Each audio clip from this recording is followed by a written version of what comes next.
जितने भी श्रोतागण आप सभी यहाँ उपस्थित हैं, आप सभी को मैं इस व्यासपीठ से प्रणाम करता हूँ।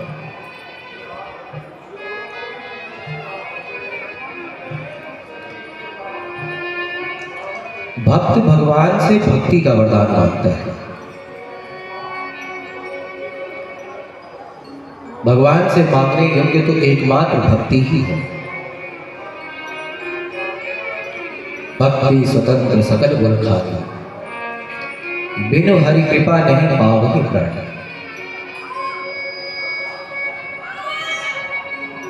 हम संसार के बंधन में तभी तक रहते हैं जब तक हमें भगवान की भक्ति नहीं मिल जाती। वह भक्ति समस्त सुखों की खान है, समस्त गुणों की खान है भगवान की भक्ति। वो भक्ति हमें परमात्मा को देने वाली है। लेकिन जैसे कोई हीरे की खदान में जाकर के कंकड़ पत्थर मांगा तो क्या उसे वो दीवान समझा जाएगा? नहीं, ऐसे ही हम लोग भी अपने सद्गुरुदेव भगवान के पास जाकर के संसार की वस्तुएं मांगते हैं जो कि कंकड़ पत्थर के समान है। भगवान की भक्ति का हीरा नहीं मांगते। सबसे बड़ा धन है भक्ति का धन। जिसके हृदय में भगवान की दिव्य भक्ति आ जाती है, स्वयं भगवान भी उसके अधीन हो जाते हैं। स्वयं भगवान भी ऐसे भक्त के पीछे पीछे पीछे पीछे चलते हैं। ता पीछे हरि भागते सुनो कबीर कबीर। जिसके हृदय में भगवान की भक्ति का धन आ जाता है, उसकी रक्षा सुरक्षा स्वयं भगवान करते हैं, उसका पालन पोषण स्वयं परमात्मा करते हैं। इसलिए भगवान के पास जाकर के सदैव भगवान से भगवान के भक्ति की भीख मांगनी चाहिए। जिसके हृदय में भगवान की भक्ति का धन आ जाता है, उसे क्या क्या लाभ होता है? नारद भक्ति सूत्र में देवर्षि नारद कहते हैं, सा तस्मिन् परम प्रेम स्वरूपा। जिसके हृदय में भगवान की भक्ति का धन आ जाता है, उसका धीरे धीरे धीरे धीरे धीरे संसार से संबंध टूटने लगता है। संसार से उसकी ममता समाप्त होने लगती है और परमात्मा के चरणों के प्रति प्रेम बढ़ने लगता है। सा तस्मिन् परम प्रेम स्वरूपा। जिसके हृदय में भगवान की भक्ति की धन आ जाती है, तो संसार के समस्त भूत प्राणियों से प्रेम करने लगता है। ये भगवान की भक्ति की महिमा है। अमृत स्वरूपाचार्य। सबसे बड़ा भय है मृत्यु का भय। मृत्यु से सभी डरते हैं, लेकिन कहते हैं अमृत स्वरूपाचार्य। जिसके हृदय में भगवान की भक्ति का धन आ जाता है, वो अमर हो जाता है। कैसे अमर हो जाता है? क्योंकि उसे पता चल जाता है, देहि नित्यम बद्धोयम देहि सर्वस्य भावः। जिस प्रकार शरीर पर वस्त्र होते हैं जिन्हें समयानुसार बदल दिया जाता है, ठीक उसी प्रकार ये शरीर भी जीवात्मा पर वस्त्र के समान, जो बचपन से जवानी, जवानी से बुढ़ापे, बुढ़ापे से मृत्यु में बदल जाता है। मृत्यु मेरी नहीं होती, बल्कि मृत्यु शरीर की होती है। यदि लब्ध्वा पुमान सिद्धो भवति। कहते हैं जिसके हृदय में भगवान की भक्ति का धन आ जाता है, वो सिद्ध हो जाता है। अब सिद्ध होने का मतलब ये नहीं कि आकाश में उड़ने लगता है, दूसरे के मन की बात को बताने लगता है। एक बार मेरे दादा गुरु परम पूज्य गीता घाट बाबा जी के पास एक सज्जन गए और जाकर के कहा, बाबा मैंने एक संत के बारे में सुना है कि वो तो पानी पर चल करके नदी पार कर जाते हैं। उनके पास तो बहुत बड़ी सिद्धि है। बाबा जी ने पूछा, अच्छा ये बताओ तुम कैसे नदी पार करते हो? बाबा जी मैं तो 10 रुपया देता हूँ, नाव में बैठता हूँ और नाव में बैठ करके नदी पार कर जाता हूँ। बाबा जी ने मुस्कुरा करके कहा, सुनो, उसने अपने जीवन में जो इतनी तपस्या करी, उसकी तपस्या का मूल्य केवल 10 रुपया है। अरे भाई, उसने इतने सालों तक तपस्या करी और पैदल चल करके नदी पार कर रहा है, और तुम 10 रुपया देकर के नदी पार, कौन सा बहुत बड़ा तीर मार दिया? गीता जी में भगवान कहते हैं, सर्दी गर्मी सुख दुख मान अपमान, हर परिस्थिति में जिसका चित्त सम बना रहे वही सिद्ध कर। चाहे कोई फूलों की माला पहने है, चाहे जूतों की माला पहने, यानी सम्मान मिलने पर बहुत हर्ष नहीं होता, और यदि कोई अपमान कर दे तो बहुत दुख नहीं होता। हर परिस्थिति में जिसका चित्त सम बना रहता है वही सिद्ध कहलाता है। और ये कैसे होगा? जब हमारे हृदय में भगवान की भक्ति करना है।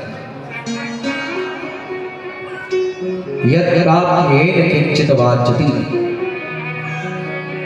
कहते हैं जिसके हृदय में भगवान की भक्ति का धन आ जाता है, फिर उसे कुछ भी प्राप्त करने की कामना नहीं रहती।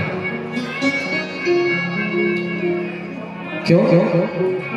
क्योंकि जिसके हृदय में भगवान की भक्ति का धन आ जाता है, स्वयं भगवान उस भक्त के अधीन हो जाता है, और जिसके अधीन स्वयं भगवान हो जाए उसे भला किस चीज की आवश्यकता हो सकती है? न सोचती, वो कभी भी शोक नहीं करता। न द्वेषती, वो कभी किसी से द्वेष नहीं करता। न रमते न उत्साहे भवति। भक्तमाल में भक्त राका और बाका की कथा है। राका पति का नाम है और बाका उसकी पत्नी है। दोनों जंगल में रह करके लकड़ी बकड़ी काटते हैं और उसी से अपनी जीविका चलाते हैं। रात दिन भगवान के भजन में लगे रहते हैं। एक दिन राका और बाका जंगल से लकड़ी काट करके लौट रहे हैं। आगे आगे राका चल रहा है, पीछे पीछे उसकी पत्नी बाका आ रही है। चलते चलते राका ने देखा, अरे ये तो कोई सोने का हार दिखाई पड़ता है। अब राका के मन में आया कि भाई पीछे पीछे मेरी पत्नी बाका आ रही है, कहीं ऐसा ना हो कि उसने इस हार को देख लिया तो उसके मन में लालच आ जाए। उसने तुरंत लकड़ी का गट्ठर फेंका और बैठ करके मिट्टी से उस हार को ढकने लगा। तब तक पीछे पीछे उसकी पत्नी भी आ गई और उसने दूर से देख लिया। उसने मुस्कुराते हुए अपने पति से कहा, अरे स्वामी, ये आप क्या कर रहे हैं? अरे आप तो मिट्टी को मिट्टी से ही ढक रहे हैं। क्या कहा? मिट्टी को मिट्टी से ही ढक रहे हैं। जैसे ही इतना कहा, राका अपनी पत्नी बाका के चरणों में गिर पड़ा। कहा, धन्य हो देवी, तुम्हारी भक्ति ही बाका है, यानी तुम्हारी भक्ति ही सच्ची है। अरे मुझे तो ये दिखाई पड़ रहा है कि सोना है, लेकिन तुम्हारी भक्ति तो ऐसी है कि तुम्हें इस सोने में भी मिट्टी का नशा है। समलोष्टास्म कांचन, जिसके हृदय में भगवान की भक्ति का धन आ जाता है, उसके लिए सोना भी मिट्टी के समान हो जाता है। निरोधन तत्व, कहते हैं जिसके हृदय में भगवान की भक्ति का धन आ जाता है, फिर संसार में उसे फालतू बोलने का मन नहीं करता। माताएं आपस में बैठती तो क्या बातें करती हैं? उसकी सास ऐसी, उसकी बहू ऐसी। पुरुष वर्ग आपस में बैठेंगे, बस इधर उधर की बातें। आज तो मोदी जी ने ये कर दिया, अमित शाह जी ने ये कर दिया, राहुल जी ने ये कर दिया। लेकिन निरोध रूतत्वात्, जिसके हृदय में भगवान की भक्ति का धन आ जाता है, संसार में उसे फालतू बोलने का मन नहीं करता। जहां कहीं भी बैठता है केवल भगवान की ही चर्चा करता है, भगवान की ही कथा करता है।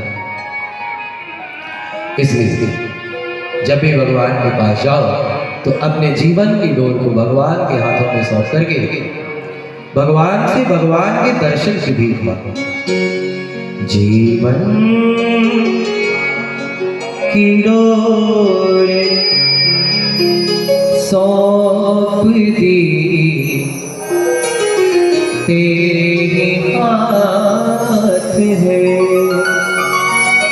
हे प्रभु दर्शन की भीख दे दो, दर्शन की भीख दे दो, नैना है बाबरे जीवन की डोर सौंप दी प्रभु तेरे हाथ। प्रेम से बोलिए श्री भागवत महापुराण की।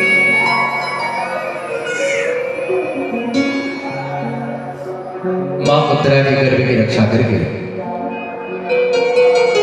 भगवान श्री कृष्ण लंबे काल तक हस्तिनापुर में रहने के बाद अब द्वारिका जाने को तैयार हुए हैं। भगवान को रथ पर बैठ करके द्वारिका जाती थी, उनकी बुआ कुंती का हृदय भर गया। भगवान रथ पर बैठे हैं, बुआ कुंती ने आकर के सजल नेत्रों से भगवान को प्रणाम किया। भगवान ने मुस्कुरा करके कहा, अरे बुआ ये तुम क्या कर रहे हो? अरे मैं तो तुम्हारा भतीजा हूं, तुम्हारे पुत्र के समान हूं। कहा तो चाहिए कि मैं तुम्हें प्रणाम करूं और उनका तुम्हें मुझे प्रणाम कर लिया। माता कुंती ने कहा, हे प्रभु मैं जानती हूं आप कोई साधारण आदमी नहीं बल्कि आप साक्षात भगवान नारायण हैं। हे प्रभु मैं जानती तो हूं कि आप साक्षात भगवान नारायण के ही अवतार हैं। मैं जब जब आपको नारायण समझने का प्रयास करती हूँ तब तब आप आते हैं और मुझे बड़े प्यार से बुआ बुआ बुआ कह करके बुलाने लगते हैं। और आपकी ऐसी बुआ बुआ बुआ की बात सुन करके मैं आपको भगवान समझना भूल करके फिर से अपना भतीजा समझने लगता हूँ। हे प्रभु आज मैं आपसे निवेदन करती हूँ, आज आप बुआ बुआ कह करके मेरी आंखों पर माया की पट्टी न बांधें, क्योंकि आज जीवन में पहली बार आपकी ये बुआ आपसे कुछ मांगना चाहती है। आज अपनी बुआ को मांग लेते हैं।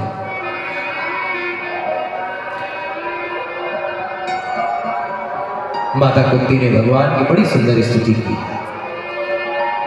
माता कुंती कहती है, कृष्णाय वासुदेवाय देवकी नंदनाय च नंद गोप कुमाराय श्री गोविंदाय नमो नमः। आज मैं आपको अपना भतीजा समझ करके नहीं बल्कि तीनों लोगों को स्वामी समझ करके प्रणाम कर रही हूं। मेरे प्रणाम को स्वीकार करें। भगवान मने मन विचार कर रहे हैं, मेरी बुआ कुंती ने मुझसे कभी कुछ नहीं मांगा,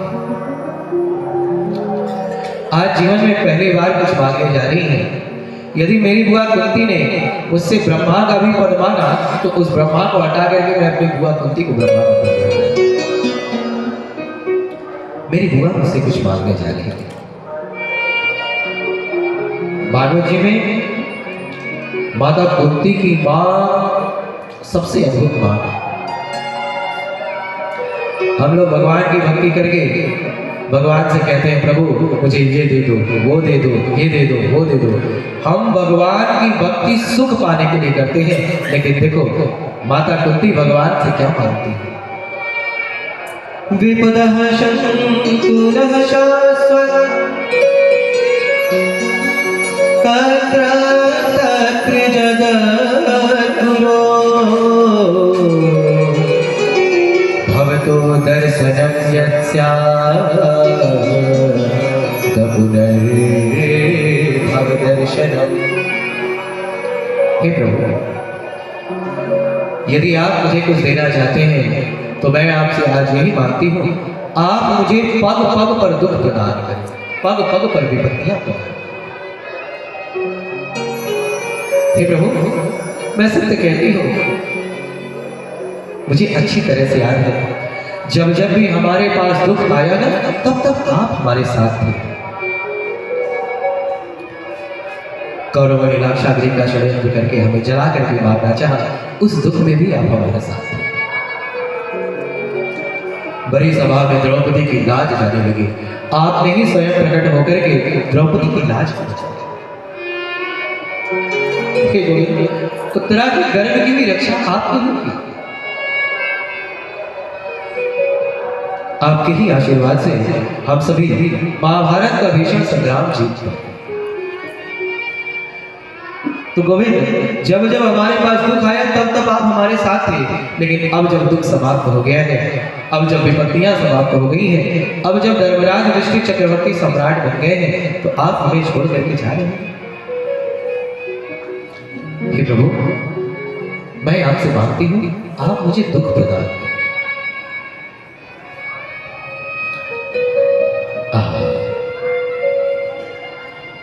एक भक्त रोज बांके बिहारी लाल के मंदिर में बांके बिहारी का दर्शन करने के लिए जाते थे। एक दिन भगत जी बहुत बीमार हो गए, अब बेचारे मंदिर जा ही नहीं पाए।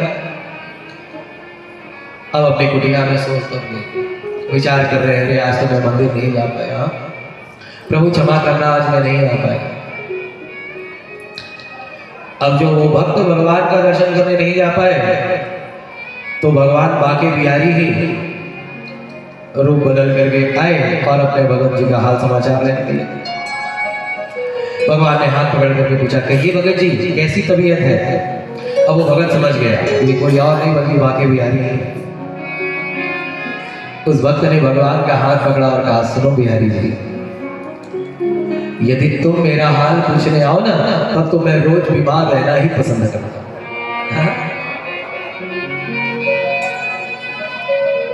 हे गोविंद, जब जब हमारे पास दुख आया है, तब तब आप हमारे साथ हैं। मैं मानती हूं, आप मुझे दुख प्रदान करें।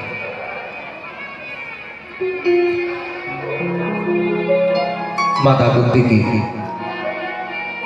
इस दिव्य भाव को देख करके भगवान श्री कृष्ण पुनः कुछ दिनों के लिए हस्तिनापुर में रुक गए।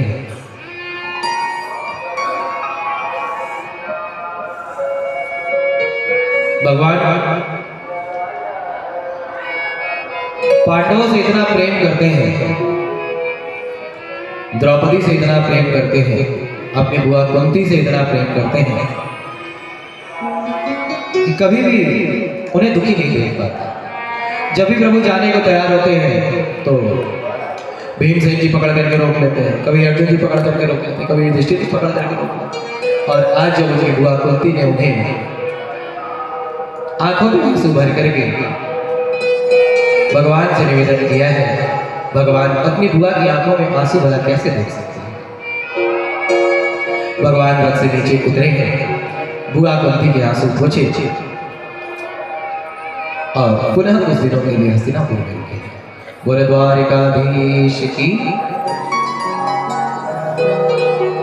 एक बार धर्मराज युधिष्ठिर महाभारत युद्ध की स्थिति पर विचार कर रहे थे। विचार करते करते करते करते उनके हृदय में शोक प्रकट हो गया कि कैसे उस महाभारत के भीषण संग्राम में अपने ही गुरु आचार्य द्रोण मारे थे, कैसे उस भीषण संग्राम में अपने ही स्वजन संबंधी मारे थे। न जाने कितनी स्त्रियां विधवा हो गई, न जाने कितने बच्चे अनाथ हो गए। इन सब के पीछे मैं ही कारण हूं। धर्मराज युधिष्ठिर को शोक संताप से व्याकुल देख करके भगवान श्री कृष्ण ने उन्हें समझाया